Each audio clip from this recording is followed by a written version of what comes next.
కూడా చేనేత వస్త్రాల మీద ఎప్పుడు ట్యాక్స్ లేకుండా, కానీ భారతదేశంలో ఫస్ట్ టైం నరేంద్ర మోడీ గారు వచ్చిన తర్వాత చేనేత ట్యాక్స్ వేయడం జరిగింది. దాన్ని రిమూవ్ చేయాలని అందరూ దేశవ్యాప్తంగా లొల్లిపెట్టిండ్రు, అయినా కూడా ఎందుకు అది పోతలేదు. అయితే ఇక్కడ రాహుల్ గాంధీ గారు మన రాష్ట్రానికి ప్రచారానికి వచ్చినప్పుడు ఏం చెప్పారంటే, సరే మోడీ గారు వేసిరు 5%, మేము తెలంగాణలో అధికారంలోకి వస్తే ఈ 5% మేము రద్దు చేస్తామని రాహుల్ గాంధీ గారు జడ్చర్లలో సభ జరిగినప్పుడు మన కుల బాంధవులందరినీ కూడా కలిసి వారు చెప్పడం జరిగింది.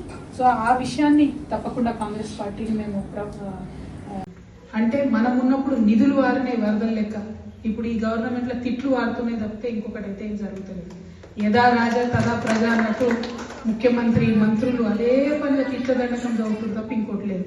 ఆయన ఒక మాట అంటుండు మన ముఖ్యమంత్రి, కేసీఆర్ మొక్కను వీకేస్తాడట, మొక్క కూడా మొలవనియాడట కేసీఆర్ ఏమన్నా మొక్కనానే, ఆయన ఒక వేగు చుక్క.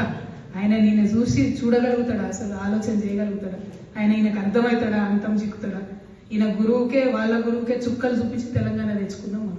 అట్లాంటివి ఈయన వచ్చి కేసీఆర్ మొక్కమ్మలోని అది ఇదని మాట్లాడితే నవ్వు వస్తుంది తప్పితే దాన్ని మనం సీరియస్గా తీసుకునేటువంటి అవసరం లేదు. మనం ఎప్పుడైతే ఒకటే సూత్రం పోయినాం, మనం ప్రజలు నమ్ముకున్నాం, ప్రజల దగ్గరికి పోయినాం, ప్రజలు